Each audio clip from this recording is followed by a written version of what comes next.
Hello friends, I am Trilochan. I hope you are safe and healthy.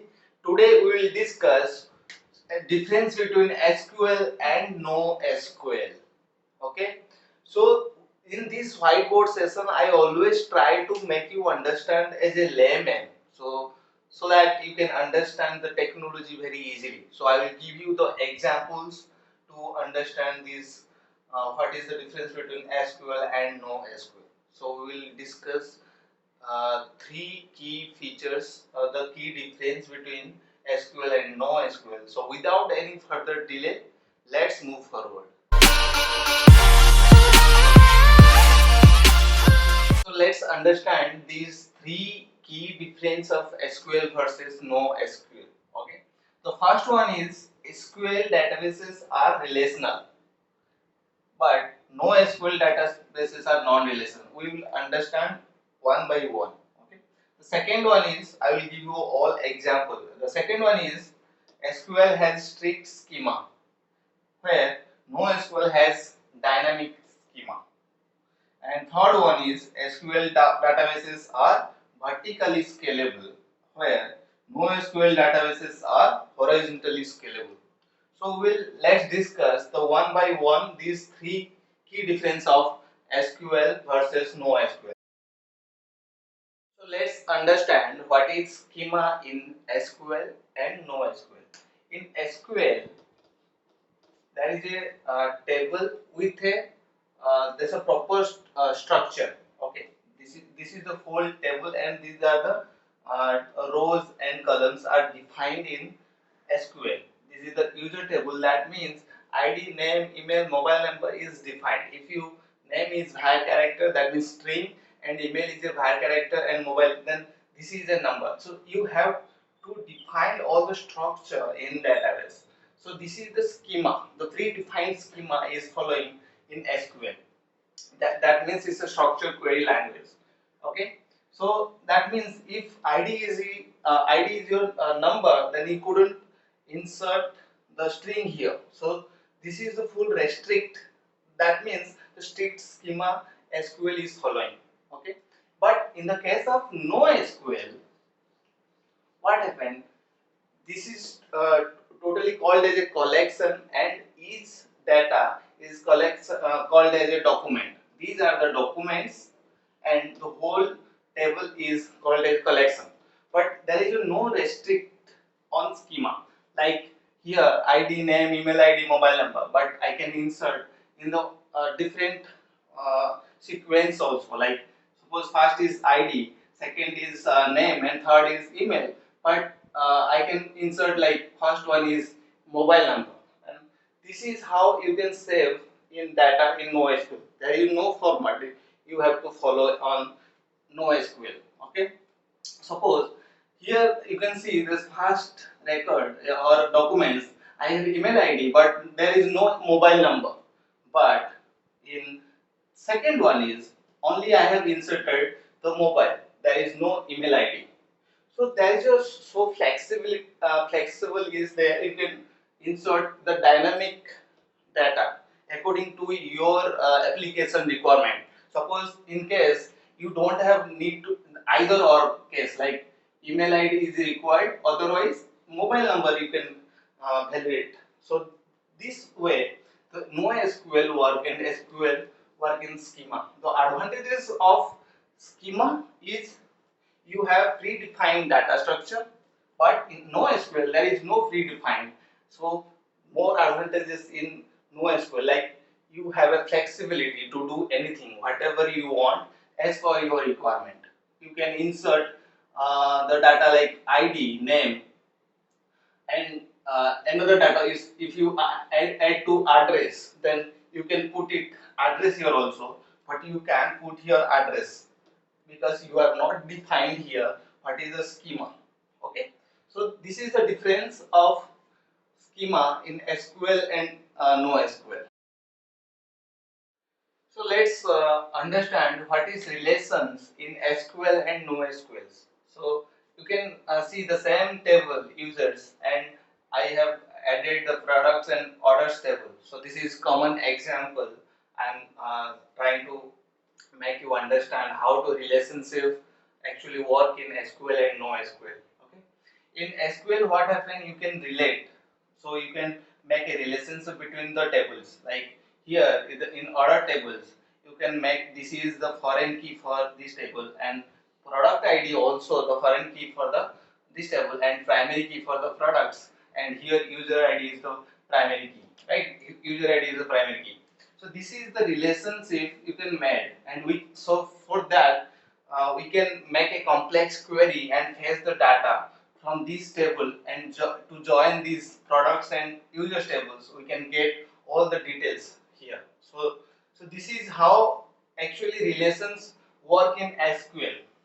So that means there is no duplicate data here. So everything is unique. Suppose in the user ID, once we saved user table, so that is not uh, duplicate. That means there's no duplicate in other tables. So that means we can make a relationship between the tables, so that we can whatever requirement we can fetch the data with the requirement. Like in order tables, we can know which user actually taken this order and which product has taken. Okay, so this is how we can make a relationship in SQL.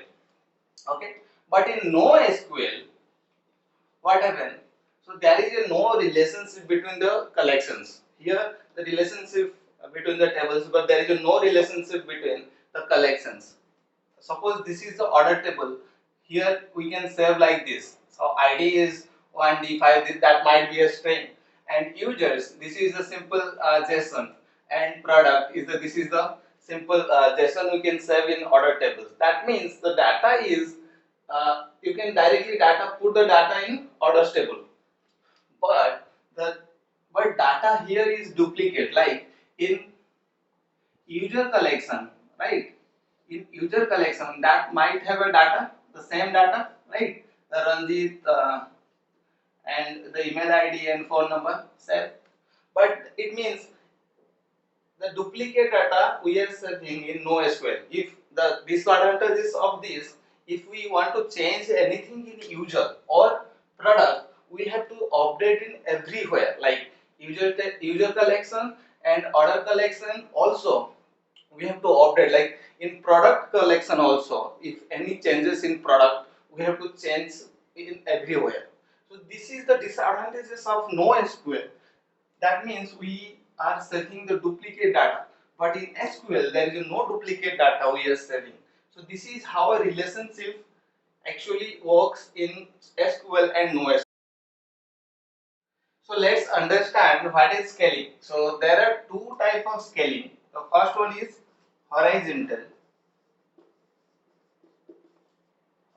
scaling. It means just adding the more server into the database server, so that it can be scalable. Like we can add multiple databases here. So this is called horizontal scaling.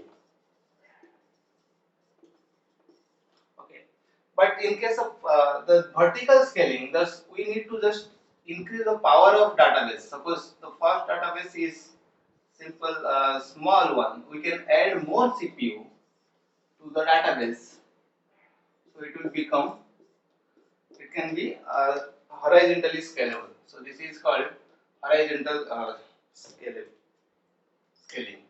Sorry, this is called vertical scaling. Okay. So here the in SQL it cannot be possible. Horizontal scaling is not possible in the case of SQL. Okay, because we are, you know, that we are saving the data in relational data way. So that means we cannot split the data between the servers. It is not possible in SQL, but NoSQL is support this vertical scaling.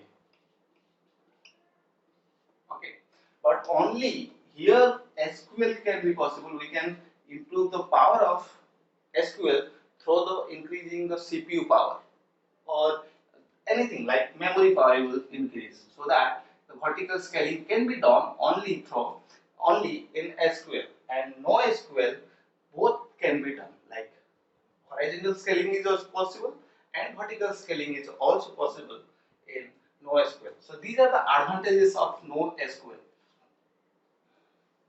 So before ending this session, just let me tell you the relation is three types in SQL. So first one is one to one relation. See, second one is one to many, and third one is many to many. Okay, so if I give an example one to one, that can be done like in user case that another contact details table is there. You can add the one. That means one user have one contact details. Okay, so that is the one to one relation. And one to many relationship, I can give you an example like user and role. In role, that means user can be a user and admin. So that one user can be a multiple have a multiple roles. So that relationship is one to many relationship, and many to many relationship, as I given an example of product. In if you see the order tables, there are user ID and product ID was there, right? In user ID, that means that's a many relation. The one user can buy multiple products and can order multiple times. So that is many to many relationship.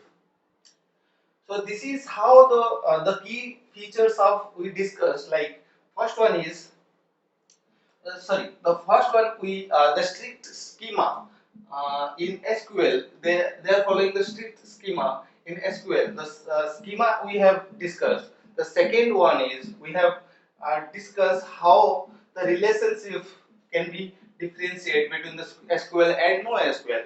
And third one is the scaling, right?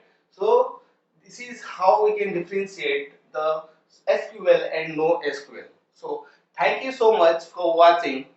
Please do like, share and comment, and please subscribe to get this type of videos every week. So thank you so much again.